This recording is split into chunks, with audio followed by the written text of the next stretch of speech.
For many years, typography was only done in Photoshop for special effects. Today, many people use Photoshop to do mock-ups for websites or devices and for special effects, but the typography features in Photoshop have gotten far more robust over the last several versions. Now I'm going to hit Command plus or Control plus to zoom into this web page mock-up. And what we're going to be doing is adding a navigation bar text to the top of this image. If you want to see where the final version will go, I'll zoom in and we'll take a look at what the mock-up is intended to look like. Now you won't have all of the fonts that are saved in this static image, so we're going to use fonts that ship with the Creative Suite. So I'll come back to our Begin file, and I'll hit the letter T to go to the Type tool, or click once on T. I'll click above the photo, and we're going to type in the word Products. And it does help to zoom in quite a bit. I hit Command plus or Control plus. This is a large web page that I'll be scrolling and hopefully responsive in the end. But this is just for client approval. So when Products is placed, I'll double click on the word Products, and I might want to make the font a little larger. So I could go to the options bar across the top and try 14 or 18, or if I want a size in between, I could double click on the 18 and type 15. I could also use the two T's that are known as scrubby sliders to scrub up or down to nudge the type bigger and smaller. I think I'll land on 15 for this. Now in this document, I also have swatches that are corporate identity or branding colors. So what I'd like to do is pull out those swatches and start applying. Photoshop will give you the ability to load swatches, but only once you're finished editing. When you're in text edit mode, you'll notice many of your menus are grayed out. The panel menu for swatches, which is normally behind color, is also grayed out. So before we load those swatches, let me go to the right, and I want to show you something called anti-aliasing. Anti-aliasing is especially helpful when you have type against a solid background because it will blend. Most web images are at only 72 pixels per inch, and if you did black to white, you might see jagged or stair-stepped quality on the images.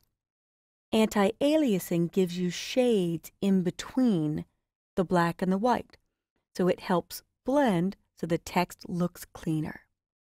Now I'm at 200%, and ideally, if this is a web mockup, it would help to view at 100%. Command 1 or Control 1 will get you there. So that's actual size. That will vary depending on your screen size and resolution, but it's the safest for positioning your type.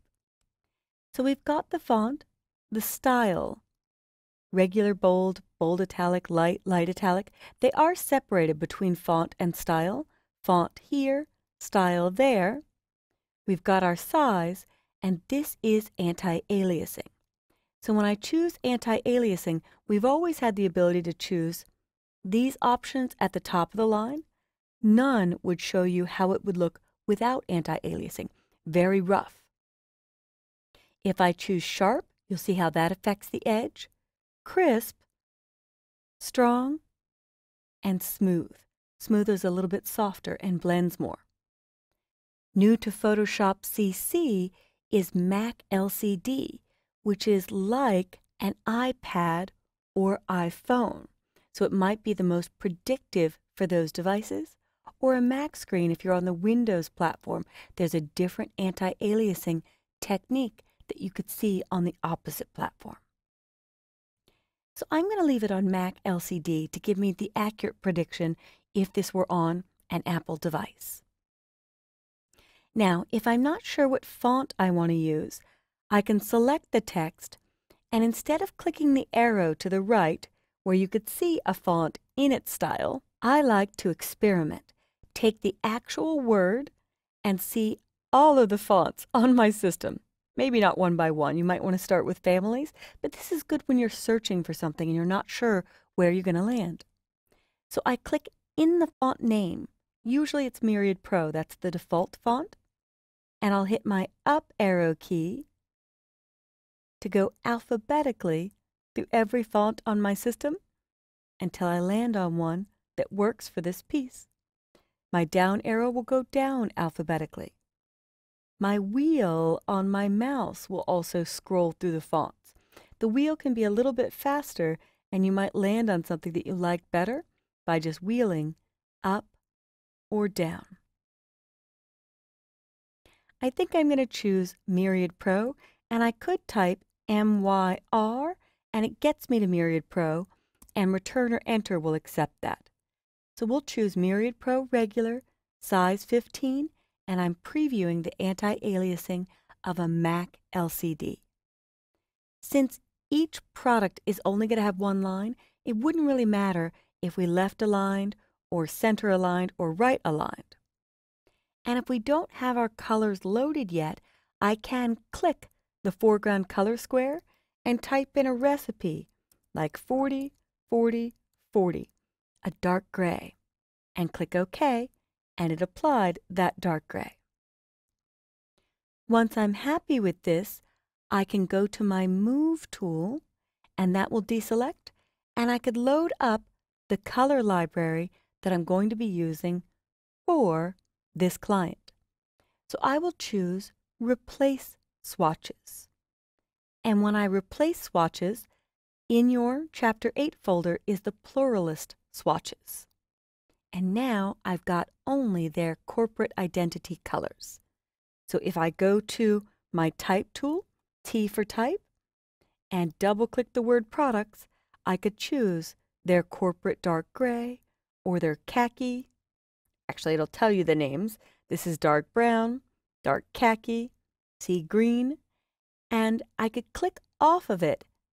I could also sample colors, and it will show the fill color has been changed, but if you don't select the text with a double click, it doesn't actually change the color. So I can click here to choose the darkest gray. I could click here to sample another color with the text selected, or I could click here to sample a new color. In the end, I want to use the pluralist darkest gray. And this has been Formatting Text in Photoshop.